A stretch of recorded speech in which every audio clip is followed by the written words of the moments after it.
Guys, ரீசெண்டாக Praneeth மோரோட stand up comedy ஷோவில் குருகிராமை சேர்ந்த ஒரு இளைஞர் ரொம்ப டெராகேட்ரியாக ஒரு கமெண்ட் கொடுத்து வைரலானதை நம்ம பார்த்தோம். தெரியாதவங்களுக்கு, அவரும் அவங்க பார்ட்னரும் டேட்டிங் போயிருக்காங்க.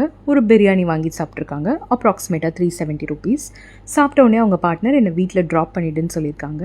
அதுக்கு இவரோட மைண்ட் வாய்ஸ், 370 rupees நான் உன் மேலே ஸ்பெண்ட் பண்ணியிருக்கேன், அதுக்கான வசூல் நான் எடுக்க வேண்டாமா?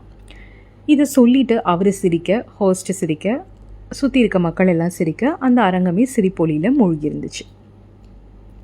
இந்த மாதிரி மக்களை பற்றி நினைக்கிறப்ப நான் யோசிக்கிற ஒரே விஷயம், அவங்கள சுற்றி இருக்க ஃபீமேல் பற்றி தாங்க.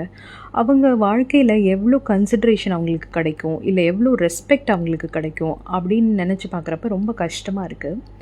ஆல்சோ காமெடின்ற பேரில் இந்த மாதிரி டிஸ்ரெஸ்பெக்ட்ஃபுல்லான விஷயத்த அப்படியே அந்த சொசைட்டிக்குள்ளே ஈஸியாக நார்மலைஸ் பண்ணுறாங்க பார்த்தீங்களா? இதை என்னன்னு சொல்கிறது?